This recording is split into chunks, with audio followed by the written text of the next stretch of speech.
Welcome everyone to tonight's webinar on understanding and responding to childhood suicidal ideation. I'm joined by three amazing presenters tonight. Welcome David Newman, narrative therapist. Welcome Arianne Coad, community psychologist. My name's Amanda Kemperman. I'll be your host for tonight. In my recent work with emerging minds, I've developed some resources for practitioners on responding to childhood suicidal ideation. I've met with a lot of practitioners and parents to develop these resources who have a lot of lived experience of working in this area. You can check out these resources on our website, and also you'll find it in the document attached. Next slide, please. I join you today from the lands of the Kaurna people of the Adelaide Plains, and I invite you to take a moment to reflect on and acknowledge the lands on which you are on today as well. I pay my deepest respects to the traditional custodians of these lands, honouring the centuries of knowledge and wisdom they hold in working in harmony with the land and fostering strong, resilient communities and healing practices. I'd also like to extend my respect to all the Aboriginal and Torres Strait Islander people with us here today, their ancestors, past, present, and also their emerging leaders from the many diverse First Nations across Australia. I would also like to acknowledge the diverse lived experience of those we work with and we learn from as a part of our work, recognising their pain, their resilience and contributions, committing to listening and responding with integrity and compassion. Today's conversation might be a bit tricky for some of you.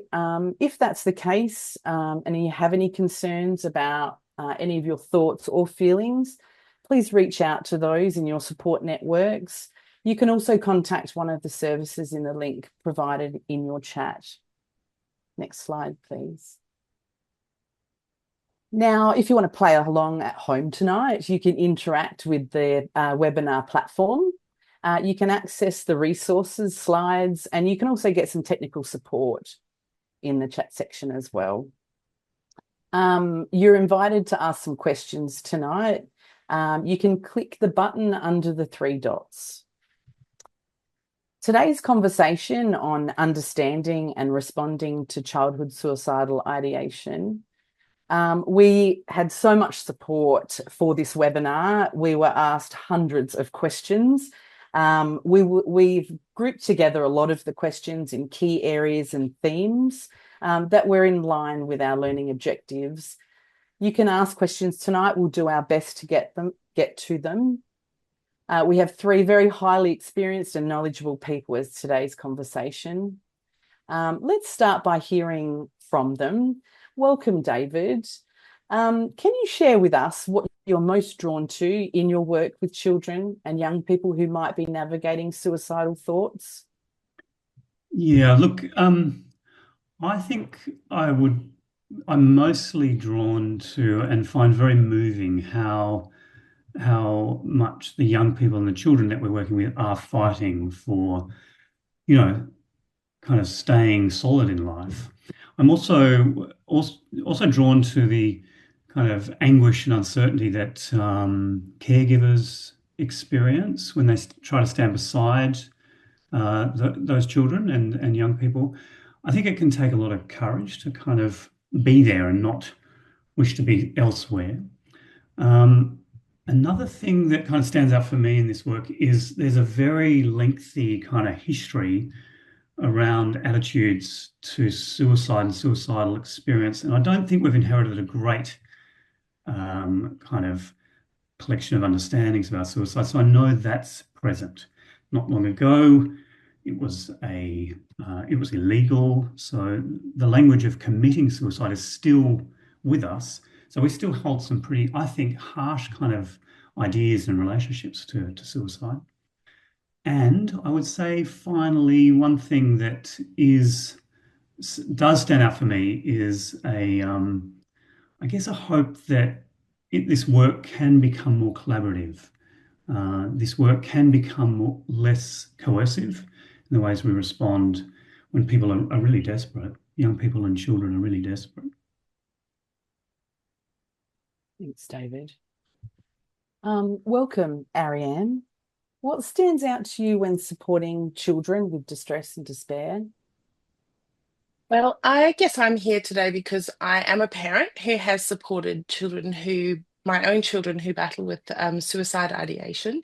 I've got six kids, a number of whom are neurodiverse, and one of my kids is transgender. And from a very young age, she knew that she didn't align with the gender she was assigned at birth. And as her parents, we felt that the best thing we could do for her was to discourage that, but we unintentionally set our child up for like years of internal emotional turmoil and conflict. And by the time she was 9, she had a lot of behavioral problems at school. She was being bullied at school. And I would often find her in her bedroom crying and saying she wanted to die, that she wanted to kill herself. And unfortunately, she had classmates who told her the same thing. Um, a few years, it's been about a 6-year battle locked in with this child just to try and help her through that battle with those suicidal thoughts. And discovering along the way that a couple of my kids also neurodiverse has given me an incredible understanding of what it might be like to be a child growing up in an environment that doesn't hold space for their uniqueness. Um, we know there are significantly higher rates of suicide ideation for neuro and gender diverse kids, not because they're inherently more at risk of suicide ideation as such, but because of the way they have to live in a society that, at best, doesn't hold space for them, but at worst is hostile and um, dismissive of their identities. So, from their first experiences of socialization, children are told what sort of social norms are. To sit in a classroom and control your body, you have to be quiet, you have to not disrupt your peers.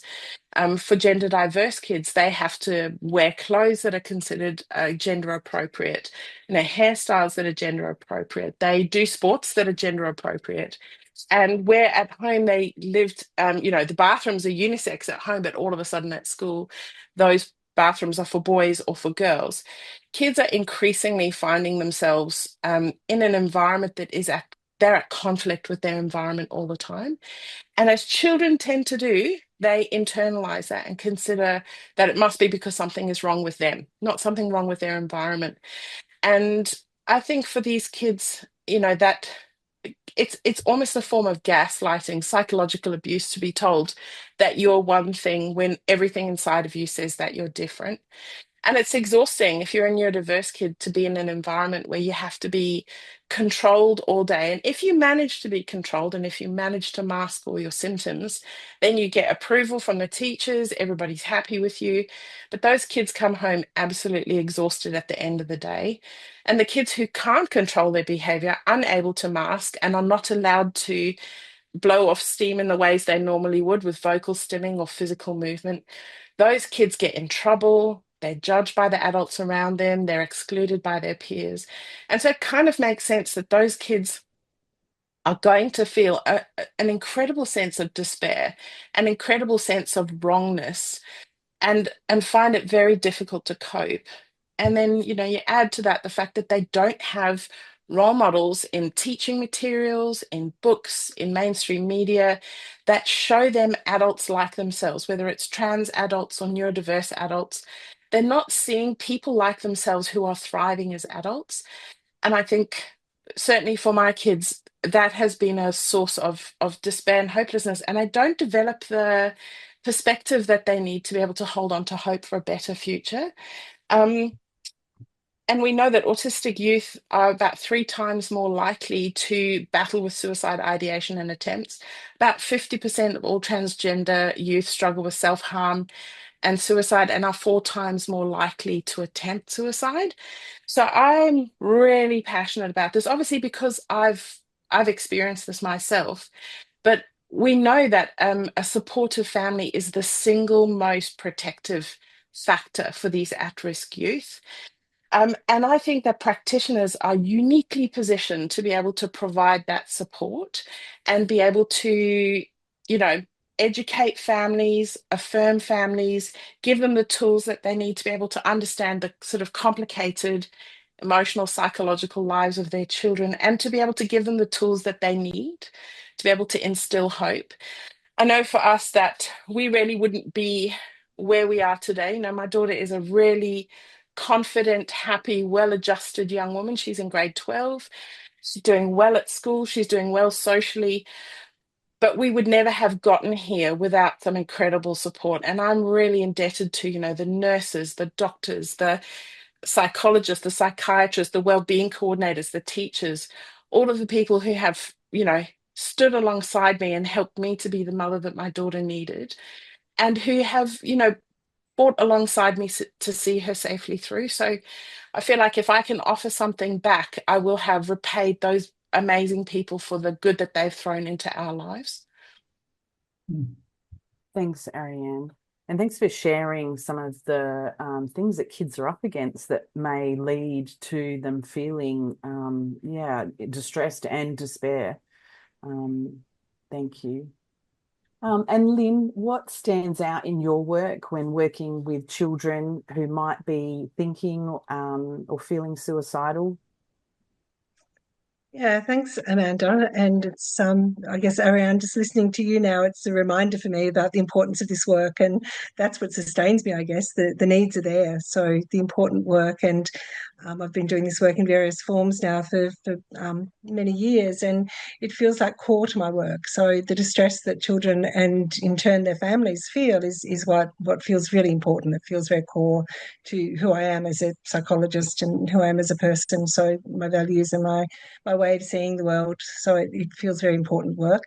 I think the other thing that kind of sustains me is that if we can kind of get parents on board and all work together, it can feel like we can make some improvements quite quickly in some ways. So if we're able to alert people and catch the signs as early as we can actually be quite early interventionists in some ways, and we can actually recognize what's happening and catch things before it escalates, compared to perhaps work with adolescents or with adults where it may be more entrenched by the time it's been found. So I think the work with children and the importance of this webinar and the resource that Emerging Minds has developed is that we don't always think about children and suicide. So it's something I've been very mindful of for quite a long time. So if we can all be working together, we can form part of that support around the child and around the family. And importantly, I think with children, if we do have families on board, then it means that I can share that load as well, which feels different to when I'm working with adolescents who are perhaps less open to that, or I've got more of the sort of questions around how much is shared or what gets shared and who with. Whereas with children, it's much more open. We need to share and we need to engage parents, and then we need to support parents and be there for them. So become part of a support team around the child, which is another way of working. So I'm a community psychologist by training, and that fits with that model that we're sort of trying to create a community around the child, community around the families, and supporting together in whatever that looks like with schools on board or whatever services we need to have there. I think for me as well, the sustaining of the work is also not to be doing only this kind of work as well. So I've been doing private practice work for about the last 5 years, just before COVID hit, which wasn't a great time to start change of career in this way. But I guess I then started thinking, well, I'll just work with kids and families. That's kind of what I'd done a lot of work on in the past. But when I did that work, it was kind of like, well, let's balance it out and work with some young adults and some other people as well, and then some older people who had some questions around parenting or life changes and things. So I started to broaden out the way that I worked, and I'm really grateful for that, because I think doing this work, only this work, could be quite limiting and quite demanding. So having a balance and seeing life stages and having different types of work. So I also do some supervision work, and I do some training and some writing and all sorts of things where it kind of fits together, but it keeps me balanced and it gives me a chance to reflect and to come in and out of the work. So I think that's another important thing for me in terms of sustaining myself over a longer period of time, rather than just at that kind of doing this work every day would be quite challenging, I think. But conscious that some people are, and hopefully having a team that supports that is important. But for me, that balance is really important at the moment. Yeah, thanks so much, Lyn. And we are developing more resources as Emerging Minds. And I think you did mention an online course that we've just released, which I worked with Lyn, David and Arianne to develop. So you can check that out on our website as well, to hear more after today. As a part of conversations with you and others, and also all of you guys and your questions that came in, question that kept coming up was, do they really mean it? When a child under the age of 12, maybe as young as 6, might say, I'm going to kill myself, do they mean it? And I wanted to offer an opportunity for you to respond to that. Lyn, I might start with you. Do they mean it? Yeah, I think that's the wrong question to be asking. I think if a child is coming to us saying that they're thinking about hurting themselves or they want to die, I think we can lose sight of what they're actually trying to tell us. If we get caught up in, do they mean it? Do they understand death? Do they understand it? I don't think that's helpful.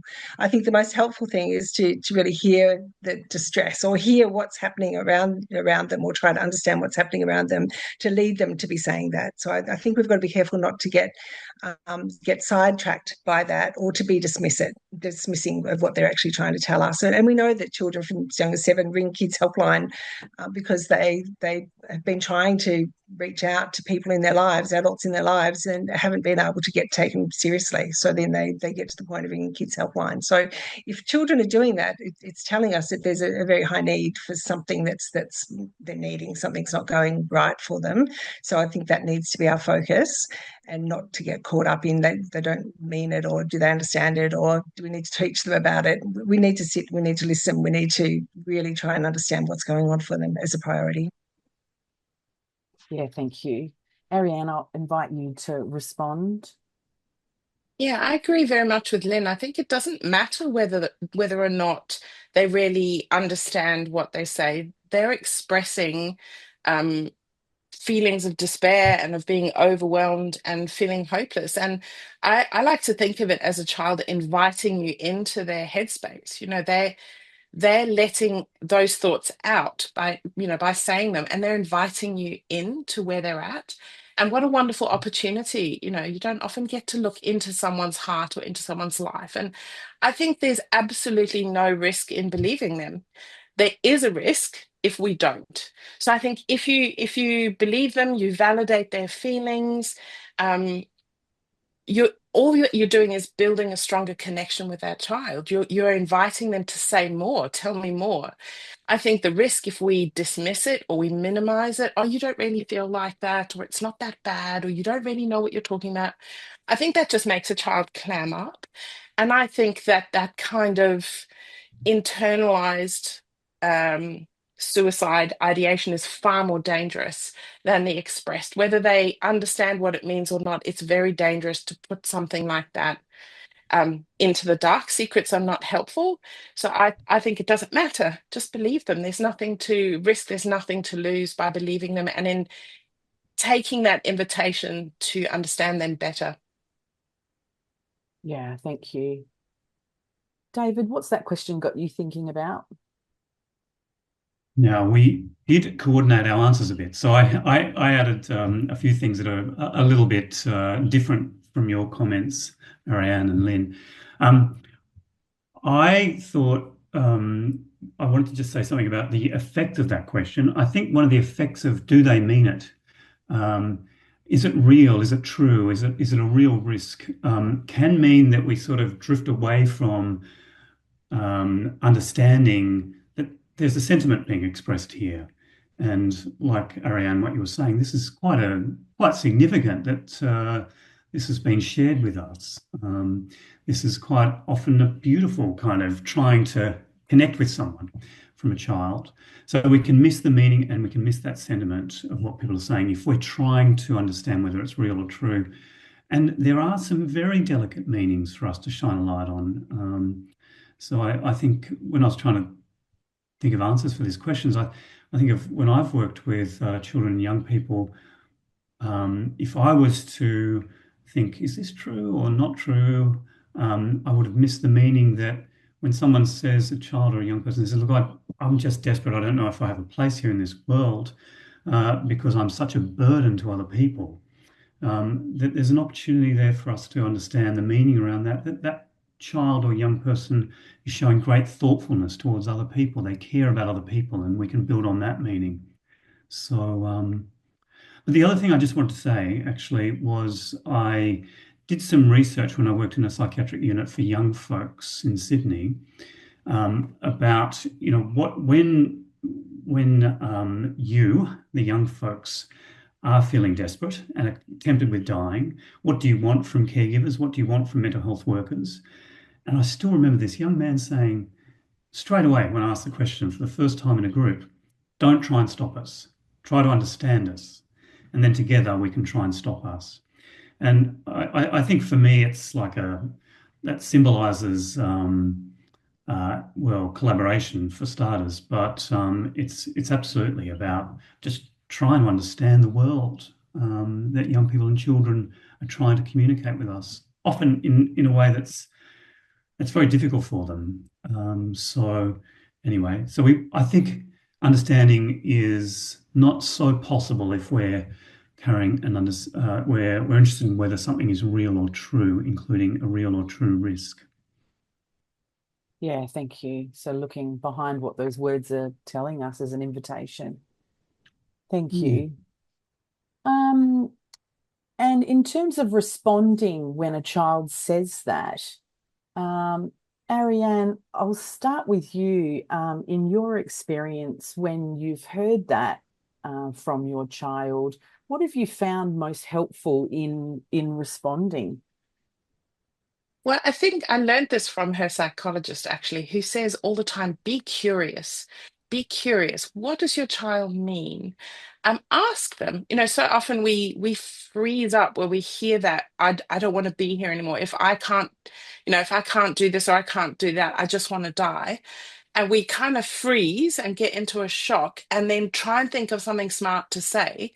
But actually, there's so much power in being curious and asking questions. So, can you tell me a bit more about that? What does that feel like for you? What makes you feel that way? Or when do you feel that way? I think being really comfortable to use the language that your kid uses. So don't impose other language on it, because I think they feel much safer if you use the same phrase that they use. You're staying in the same conversation with them. And I think I always, with my kids, have always said, thank you for telling me that that's how you feel. I really appreciate you trusting me to tell me that. Um, Letting them know that their feelings are taken seriously. I think the worst thing we can do is react. I think when kids see a reaction, they suddenly know they've said something inappropriate or something that's made us uncomfortable. And children's first reactions is actually to not upset people around them. They don't want to, I think quite often kids don't want to upset mum and dad, but to make it okay, to be comfortable to use their language, to be comfortable to ask questions. I mean, you're on the inside, you're like the duck's legs under the water, but to um take that moment and be curious about what they mean when they say that. I think that response keeps the conversation going, keeps the door open. Yeah. Yeah, thank you. And I know, David, you and I have spoken about how when there might be a reaction from us in the face of hearing that, which is absolutely understandable, of course, that the young person or the child could feel that there's something wrong with them. Can you tell me a bit more about what you meant by that? That if could you say that again? Sorry. Yeah, sorry. I've thrown you a bit of a curveball. I know that we had a little bit of a chat about when if we do react, in the face of hearing these things because of how we might be feeling, what we might be thinking, that it could wrong the child. They could feel like there's something really wrong, as opposed to, like Arianne was saying, about being curious and opening up the conversation. And Yeah, well, maybe look, you could share with yeah. us how you would respond. Well, I mean, I think that's often some of the context and what's going on when children or young people do not are contemplating dying. is that they're feeling wrong in some way. So if we can just really take care so that they're not feeling wrong in the ways that we're responding, and that we might really take a lot of care around that, I think is what we can think about. But I just want to say, in terms of this question, how we respond if a child says they're suicidal, I think it's a very big question. There's so much to consider. And I wanted to say that, or just acknowledge that for caregivers, for us as workers, it is incredibly hard work. It's often really anguishing. It can be there can be so much uncertainty. It can be thick with ethical dilemmas, and so I do want to acknowledge that. And how often are we thinking, oh, look, was I a bit heavy-handed there? Was I too gullible with the reassurances? Whatever it is, I think it can be very complicated. And I guess one thing I would hope for from tonight is just that there's no easy way to proceed. There's no kind of how to guide exactly. So, but one of the things we can do, and maybe this is one way to respond to your question, Amanda, is we really want to use the language of the child.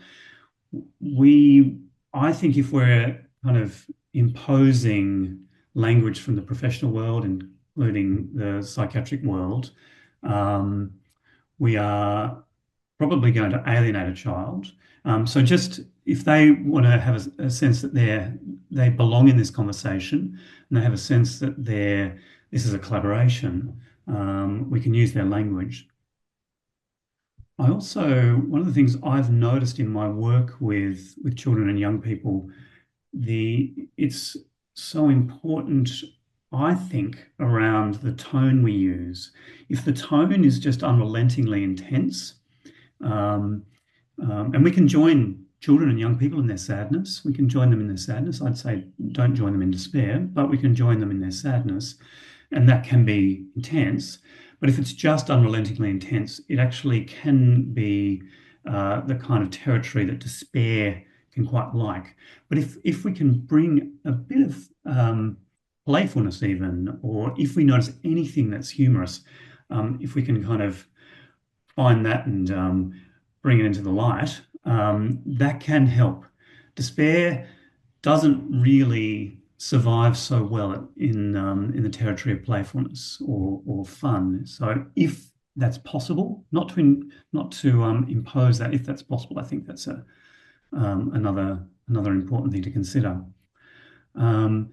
Look, the other thing that I would say, and I'm also thinking about your question, Amanda, around this, is that I'm always interested in looking at the context. So rather than have this experience being something that's internalized and a problem that lies within an individual child or young person, we just want to shine a light on the context, what's happening around children and young people. And as we know, there's a lot that can happen for children and young people. The questions really don't have to be very complicated. I sometimes ask questions like, has anything happened in your life that has opened the door to the sadness? And, sometimes we might hear stories of bullying. We might hear stories of racism, of homophobia, of poverty, abuse, etc. So anyway, they're just some of the thoughts I have about how to do this work when a child might say that they're feeling suicidal. Yeah, I appreciate you sharing those thoughts. Thank you. And that sentiment of joining them in their sadness, as opposed to in the despair, and keeping an ear out for what might sit outside of the despair. Because as we know, nothing is just one thing. It's multifaceted, and there's lots of other things happening as well. And take your point about if there's humor or some of those things. Yeah. And it's never to Lyn, impose that. Sorry, man. I was just saying, it's never to yeah, impose that. It's like that could be mocking or uncomfortable. It's just to okay. be on the lookout for something from the lighter moments. Yeah. Yeah. That the child might be talking about, that it might come up that you're noticing, and you might shine a light on it. Is that what you Mm. mean? Yeah. Yeah. Mm. Yeah. Yeah. And Lyn, um, share with us your responses in the face of maybe hearing those words or noticing that a child's really stuck in this. Yeah, so I guess if I'm thinking about my role as a psychologist and thinking about what the expectations might be of me, so often I'm expected then to kind of work out what do we need to do and to support parents, and sometimes it might be schools depending on what role we're in. So I'm thinking about people who might have a child brought to them. So I guess for me, it's always the two parts to it, and I think the curiosity that Arianne talked about, and the joining in feelings and sadness is really important, and that attitudinal approach that we've just been hearing about is really helpful and really what we need to focus on and bring to the work. But I think we can sort of talk about the importance of safety is really important. And so that means kind of asking some questions around what is it that they're actually meaning. And so again, if they've come, it's quite different if they've just told you and you're sort of getting the shock of it all. But if they've come to us as mental health practitioners and we've got a bit of a heads up around it, we can be a little bit prepared, and we can ask what kind of conversations have happened already, who knows about it. And often, sometimes they've been to a GP or come through the school, or there's been some conversations. So I'd be keen to find out what kinds of conversations have happened and where things are sitting now.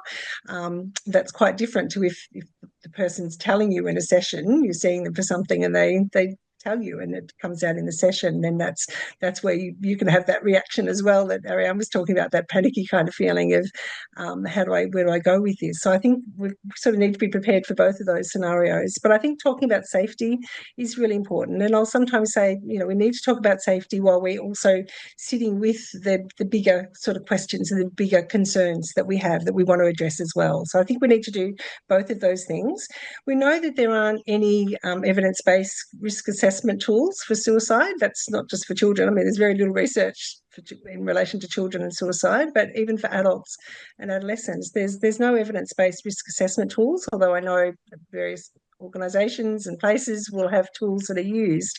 But the danger of tools that are tick a box is that it does shut down the conversation. So I think the curious questions, the getting to hear what's happening, when do the thoughts come, how often do they come at any particular time, gathering that kind of information. When did they first come? Where do you think this has come from? So you're trying to tap into the knowledge and the wisdom of the child, if you like, if you think about it in that way. So you're asking those questions, which are really risk assessment type questions. So the idea of risk assessment in suicide work now is around psychosocial assessment, so a broad assessment, but also asking those questions that are specific to the suicidal thoughts. And again, that will vary. So it may be a thought, there may be some actions we need to ask. Have they acted? Have they got thoughts about what they would actually do? Have they acted on those?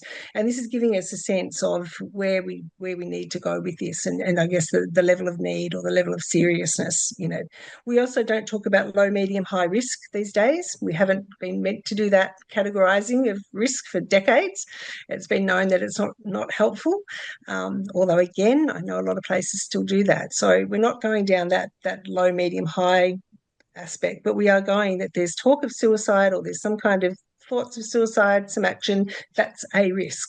If there's an imminent, immediate risk that we're worried about, well, then we need to look at where do we get some help. Maybe it might need hospital as an emergency department as a response if it's at that immediate risk and we feel like we can't kind of contain it in any other way. But typically that it's not necessarily at that stage, and it's much grayer.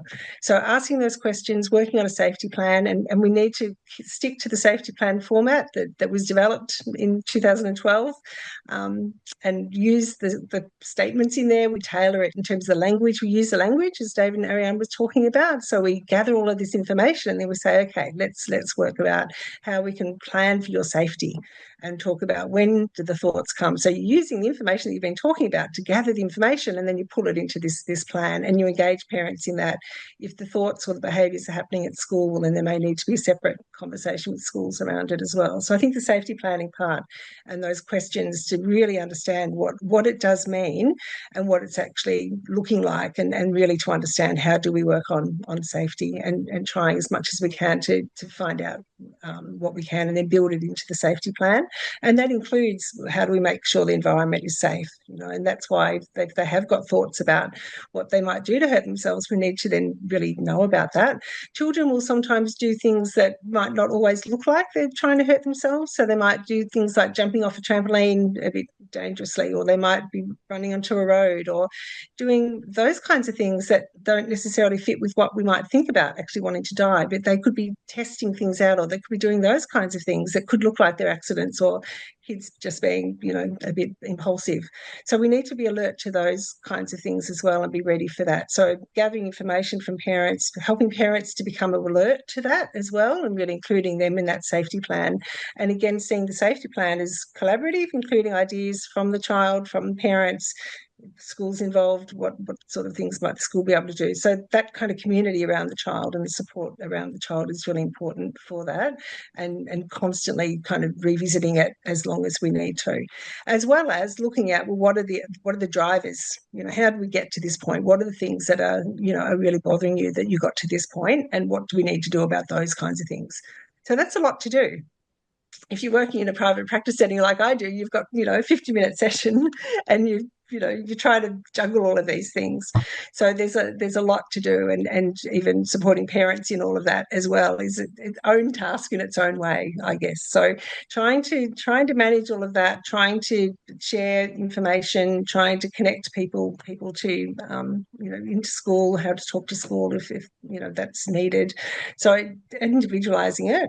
But I think the other thing we're talking about, when we know when a child has said that they're talking about suicide or they're thinking about suicide, but I guess the other thing I sort of think about the other day is that we also know in suicide prevention work that people don't always tell us. So we can also be aware, as Arianne was talking about, all of the different complexities of children, that we know that some children with particular experiences or going through particular things can be at greater risk of suicide. So we may need to actually ask some children some questions about that. So if we're thinking this is a child that is sounding like they're really struggling here and it hasn't come up, we may need to be prepared, and we may need to prepare parents that we're going to ask these questions of children as well. So we might need to, if we're really trying to think about how do we do this work better, this is kind of the movement towards not just expecting that people are going to tell us.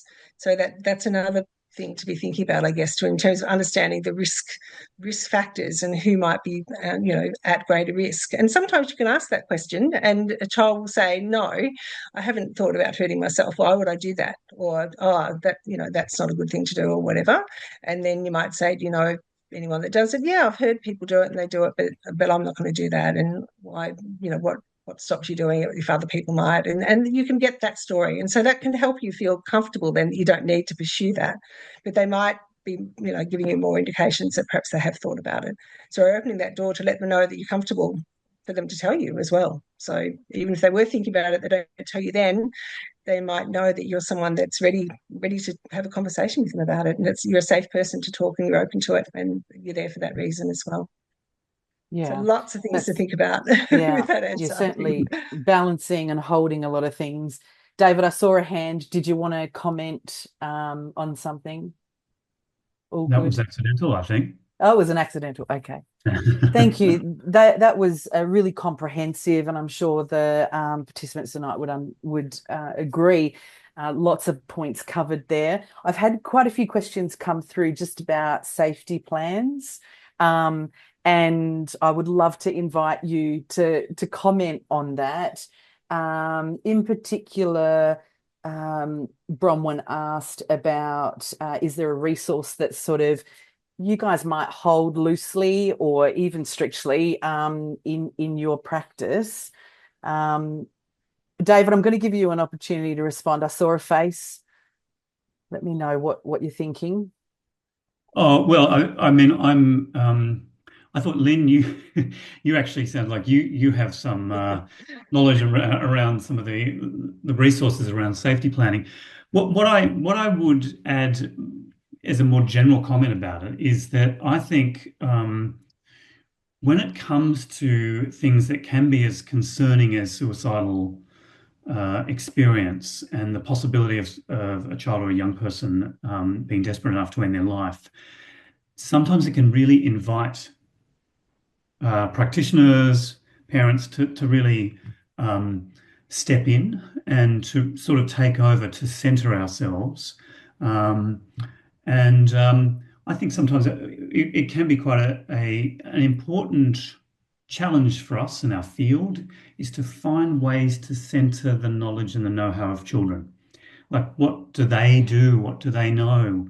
Um, I remember speaking with the young folks in the psychiatric unit, and they would say, "Look, if I'm kind of going under, and my friends texting me at 2 a.m. saying they want to go, they're thinking of going under as well, or they're thinking of ending their life, it can feel a little bit much. At those times, I think we should talk to someone else. We'll talk to an adult, or we'll talk to another friend or something like that.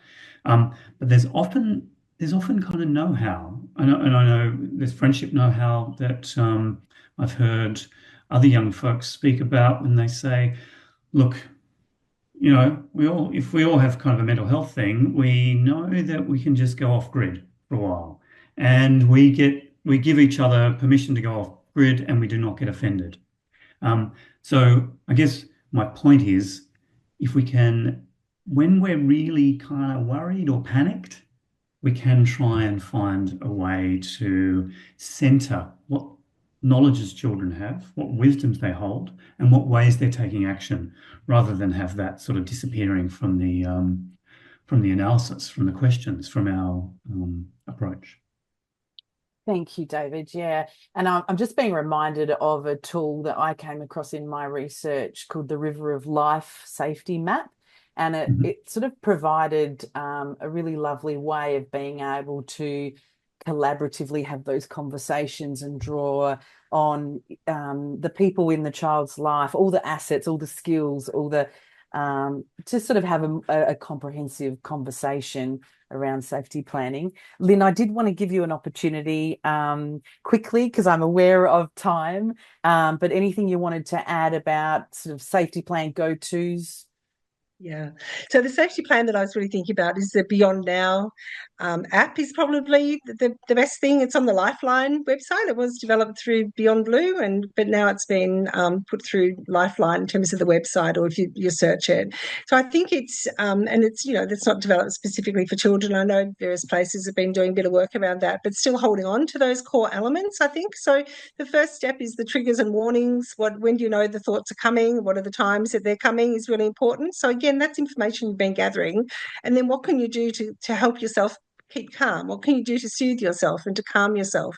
So this again is trying to bring out the child's knowledge of themselves, or things that they have tried, or things that they think could work.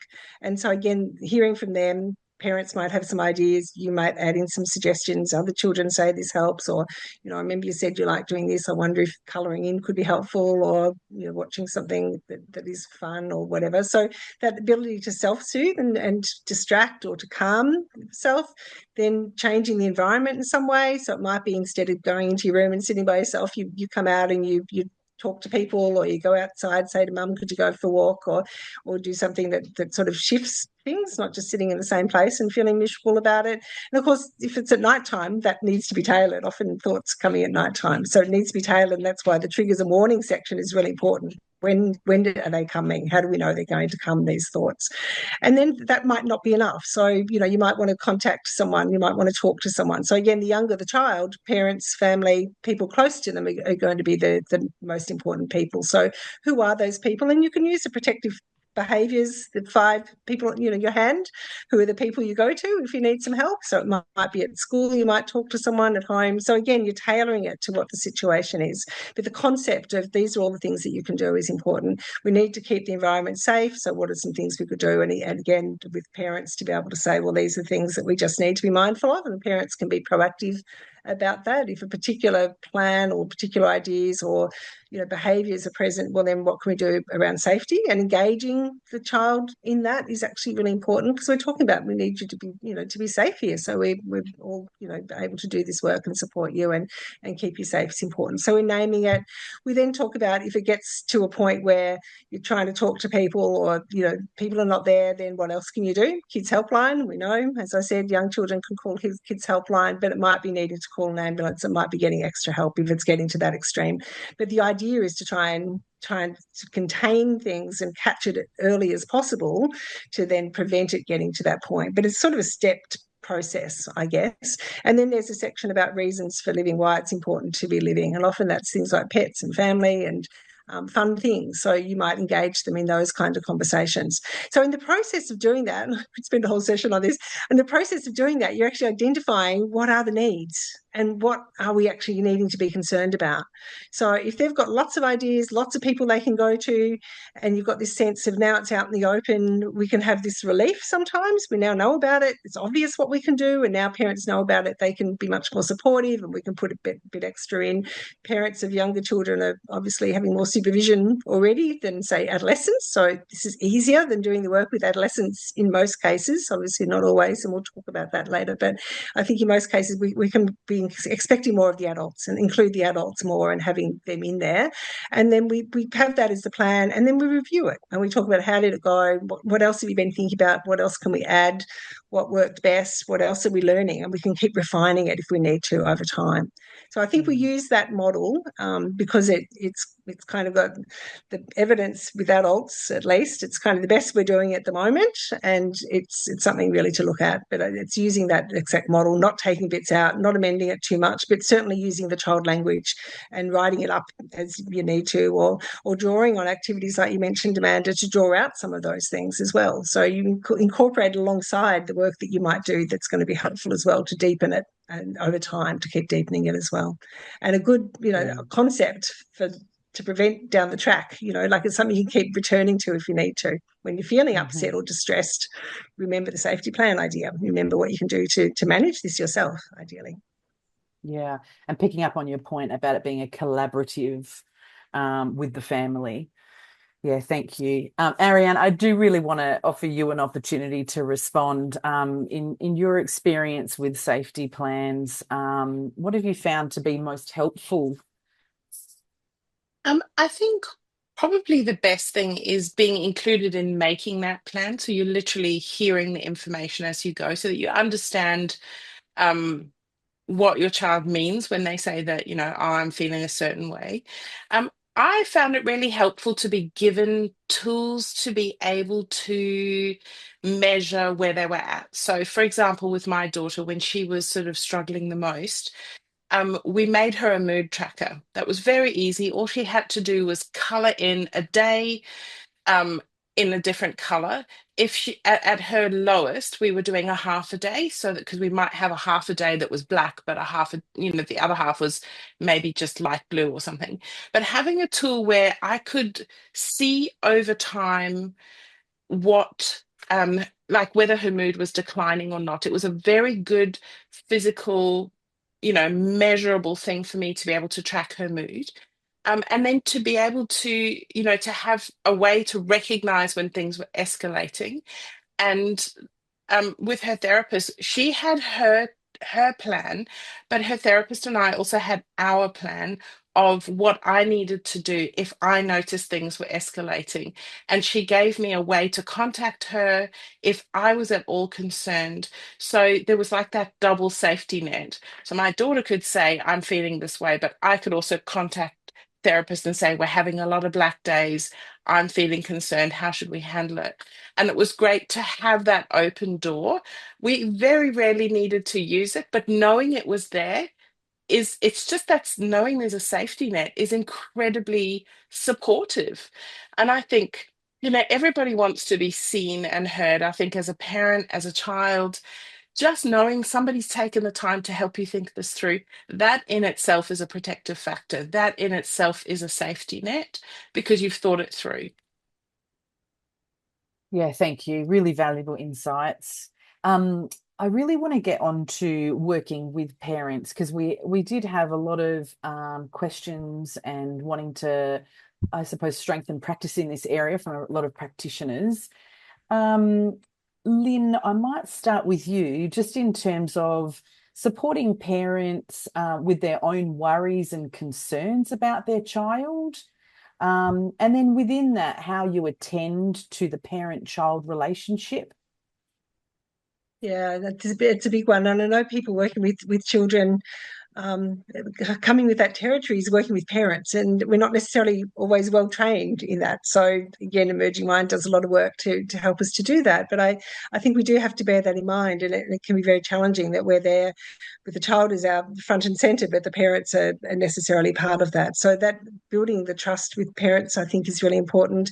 Helping them to understand their own needs with all of this. So I think when they're first confronted with this, and Arianne touched on this a little bit earlier as well, that it is very, very confronting and very frightening. And I know when I've worked with people in schools who are breaking it to parents, if the child has said something or has done something to hurt themselves at school, they can get a whole lot of reactions, and so that can be very difficult. Then that you're the in the school, maybe perhaps a wellbeing role or a psychologist in a school, and you bring in a parent gets very angry or is quite dismissive of it, and so that's the first reaction. And I encourage people to think about that's the shock, or that's the distress of the parent. So it's almost like you've got a parallel process here. We're talking about the distress of the child, and then you can have the distress of the parent as well. So that can then impact on the parent's confidence as a parent. So we're talking about we need to listen, we need to help parents to do all of that, but we also need to think about how the parent is now feeling in their parenting role. And there's research that, not for parents of younger children, but parents of teenagers who do talk about a whole gamut of different experiences. So there's guilt and shame, there's a feeling of letting down their child, there's a feeling of not being able to talk about it openly. So there's still a stigma, or that child doesn't want people to know, so they can't really seek support, or they feel alone with it. There can be conflict in the family.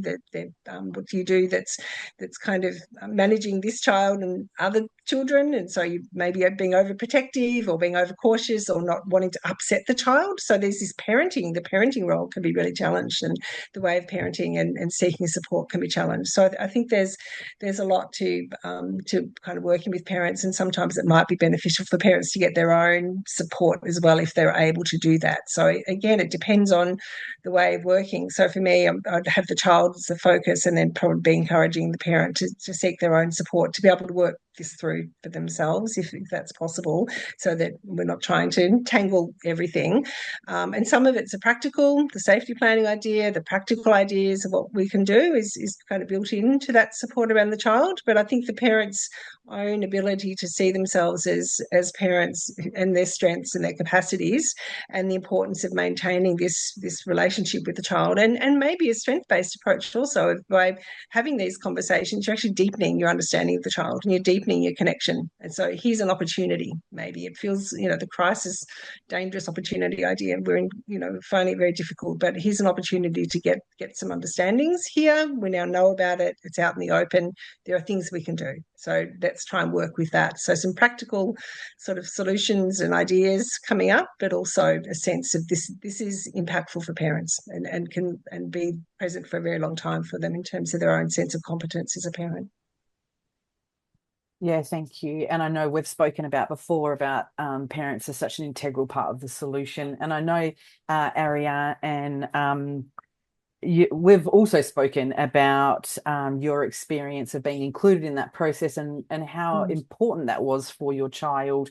Can you share with us a bit more about how being a part of those processes and conversations and supported by the practitioner has been helpful for you in your journeys? Well, I think probably one of the biggest benefits of it is really that, and a parent who's supported themselves, who understands what's going on, is far better empowered to advocate for their child and to know how to care for their child. And I think when a parent first gets confronted with the idea that their precious child could feel suicidal, I think it's very normal for parents to react with guilt. I mean, parent guilt is just, we know that's a really normal thing.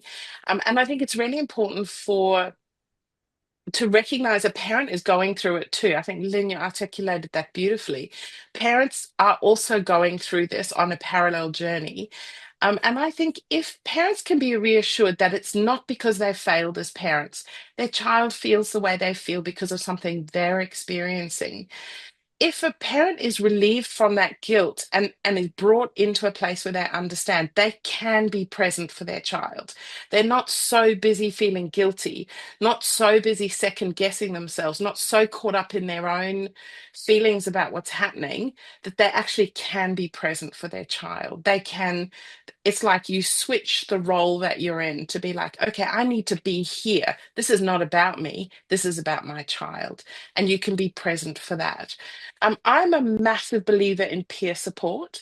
And I think it's really great for practitioners to be able to encourage parents to find peer support. There are some peer support groups out there, whether it's based around, for my child, it was a transgender support group, neurodiverse parent support group. But also, there are support groups for parents whose kids have suicide ideation where you can talk openly because you don't really want to just talk to regular people about, this, what's perceived as a failure on your part and possibly something that's going to make your child vulnerable.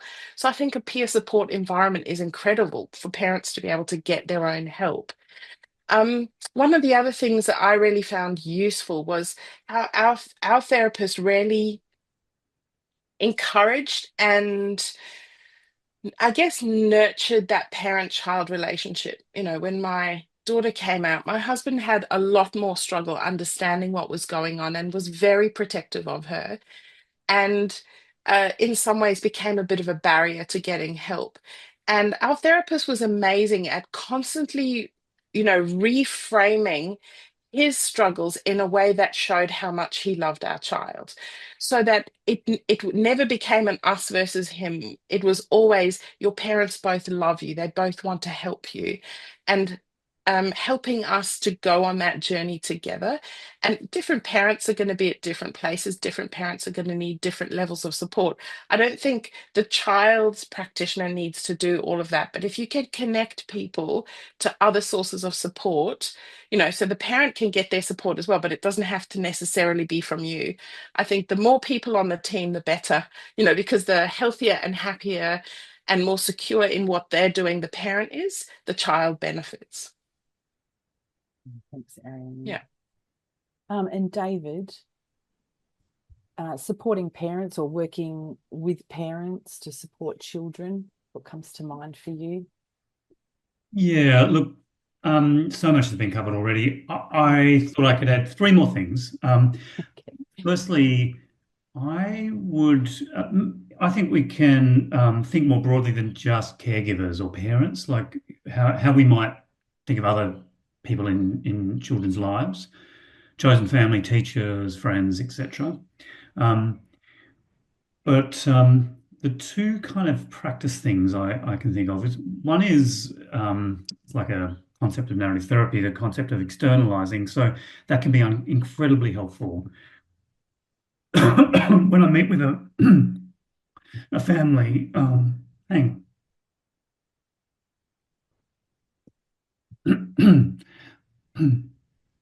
when I meet with a family, they can speak about worry or panic being quite present, and that can be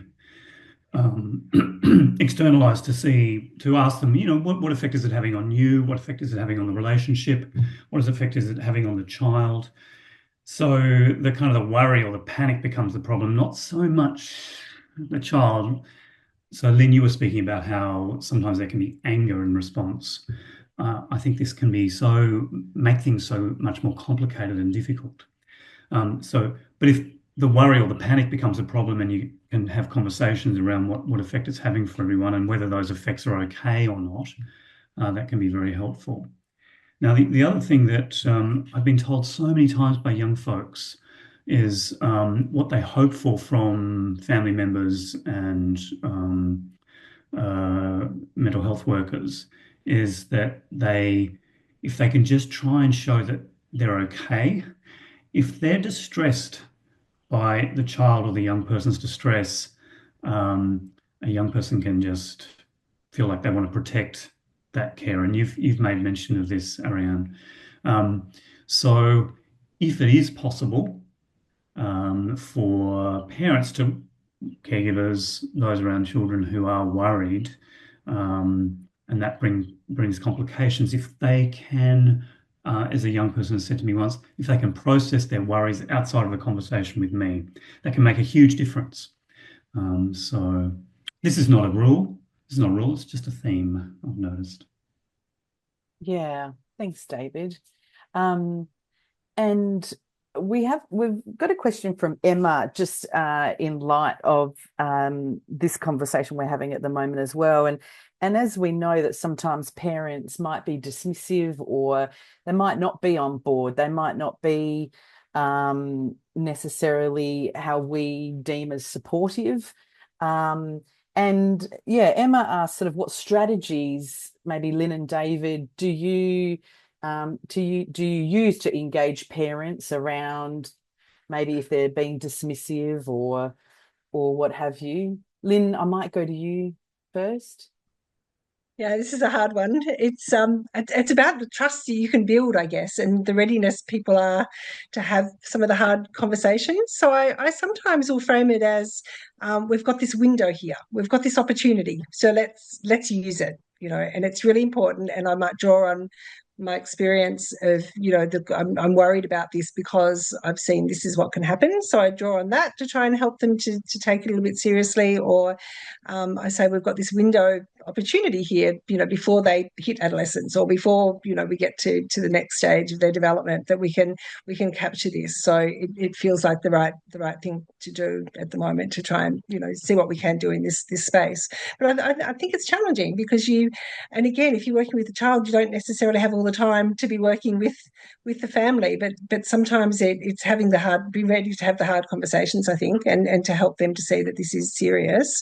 And then maybe it's following it up with some extra resources, or following it up with an email or something to just reinforce it a little bit, and then giving them the chance to go away and have a think about it, or to sort of look at resources that might be helpful, that might also back up what I'm saying, or thinking about who else might be able to help them with that. So it might be some, referral to a family support service in my case, or it might be who are some people that what are other people in lives, like David's point around who other people around that can support the family, or what other people are saying about this, or just trying to open that door for them to sort of think about how else they might broaden their thinking. But I think it's also coming back to that this is challenging, and that they're being challenged, and it may be their own distress. So how do they get some of their own support?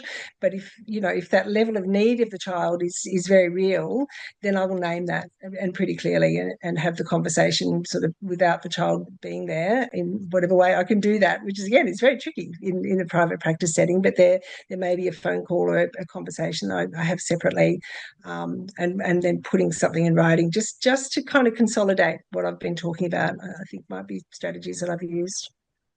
Yeah, thanks, Lyn. And David, what would you like to add in terms of strategies of navigating that tricky space? Look, I do think it's complicated too. I would say it makes sense, with when things are very, very worrying. And I think I've seen this kind of play out in conversations. We have inherited pretty harsh understandings about suicidal thoughts. We have inherited harsh understandings that it's selfish, that it's an easy way out, etc. So I think it can make sense that parents or caregivers are in a bit of a spin about things. We want to acknowledge that they're showing up, that they're there. One of the things I do is I invite caregivers or parents to be in a listening position for a young person to try and talk about what's going on for them.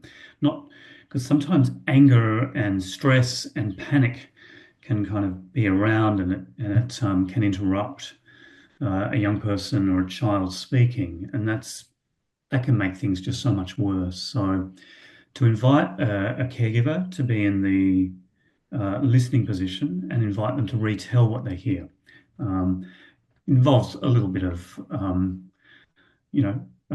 practice to get those kind of things working well.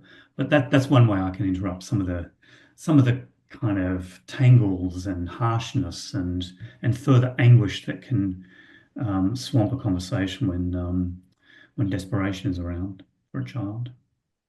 Yeah, thanks, David. Really aware that time has flown with this conversation. What a great conversation that's been. We do have time for one more question, and it's come up a few times, and fair enough, because we know that friends are so important to our young people. And so I might start with you, Arianne, in terms of how we support children to support their friends that might be going through these times. Yeah, I think I certainly have experienced this a lot as a mum. My kids range in age from their early 20s right down to my youngest is 8. And I think with the exception of one child, every single one of them has been in a position of hearing something like this from one of their friends. Um, I think the lessons I've learned along the line are about teaching kids boundaries, what boundaries are. When is the right time to encourage a friend to get help? When is the right time to just listen? And when is the right time to get an adult? And I think teaching kids that, your friends can tell you things, it's great to be a good listener, but there is a point at which you need to encourage them to get help. And maybe there's a time when you need to get an adult.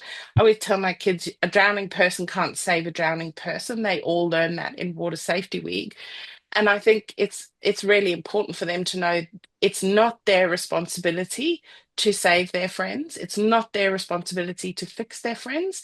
They can be a really good friend by listening, and they can be a really good friend by helping their friend to get the help that they need. And we have lots of open conversations about when might you want to go and tell an adult? Like, at what point is that too much for you to just have to hear?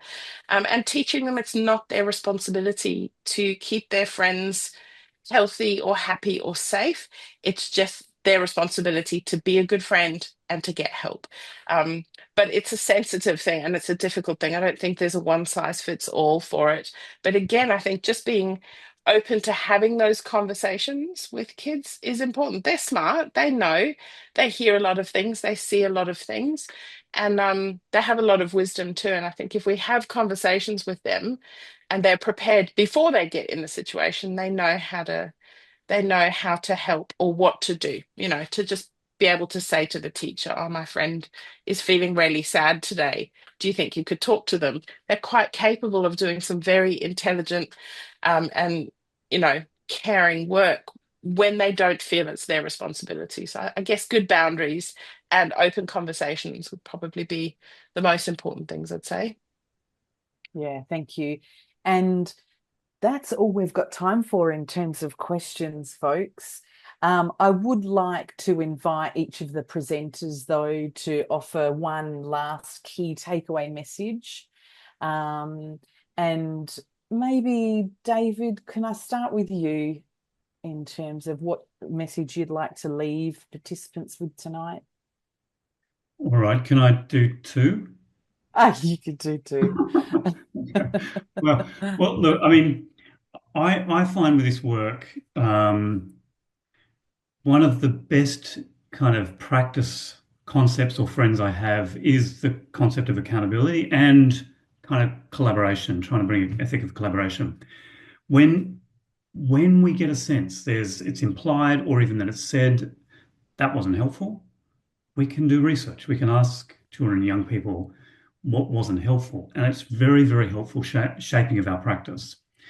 The opposite is true too. When someone says, a child or a young person says, that was incredibly helpful, or that made me feel better, we can ask the same question: what was helpful about it? And I think we can kind of consult young people and children about the ethical dilemmas we're experiencing. I mean, I think the coercive aspect of the mental health system can create some great harms. So I have asked young people, what do you think about all of that? And this is a great dilemma for me. And there's been quite a few responses where they've said, look, at times you might want to call the ambulance. At times it is about going to A&E. But when you do that, just make sure you take care of the tone you use. You don't treat us like we've done something wrong or that we're a nuisance.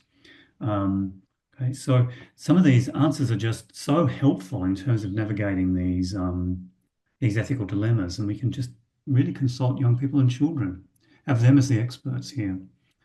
Look, one thing I would say is something that it's adding, I think, to something that Lyn said at the beginning, and that is, how can we make this work? How can we make this whole thing about desperation, suicidal experience, not wanting to live and not knowing if there's a place for you in this world? How can we make this a societal responsibility, not so much individual responsibility? I know this is often the realm we're talking about tonight, around realm of therapy, but I think it's a great kind of challenge for us, for our field, and for our community more broadly, is how to make it a societal responsibility. How can we make life more livable for children and young people, maybe for all of us? And how can we provide an antidote to an experience that there just isn't a place for me here?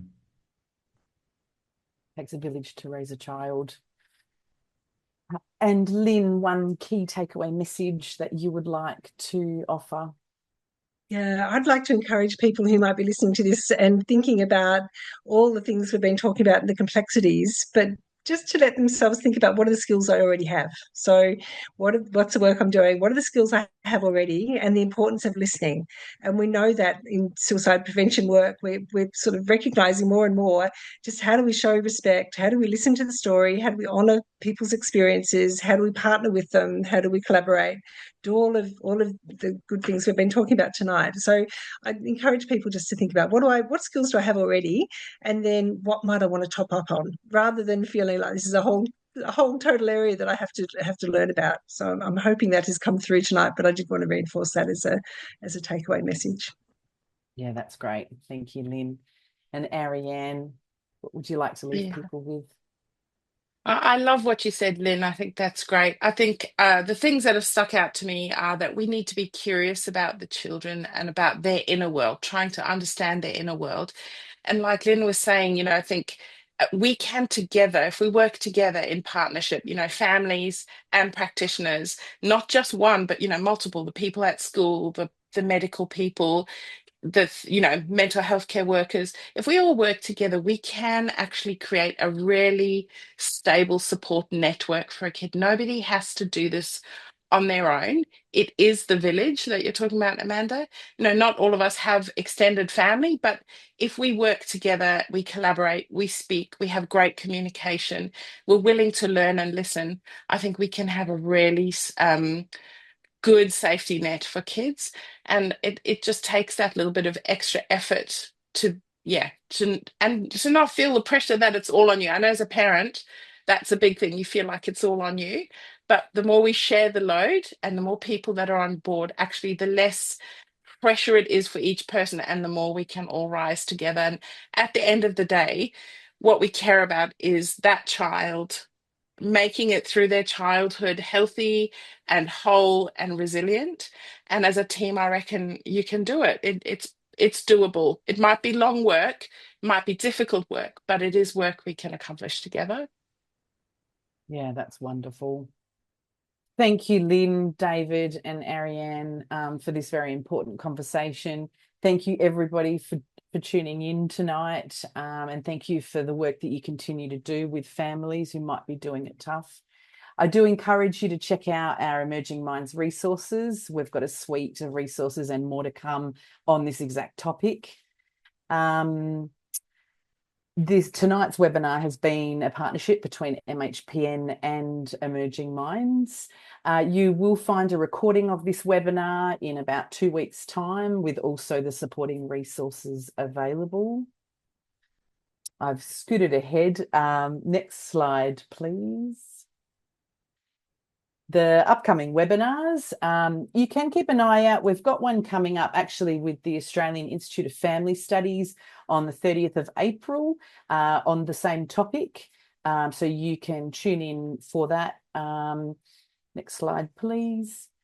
And also you can keep an eye out for the MHPN networks. There's more than 350 across Australia that you can connect with to discuss local and important topics for your work.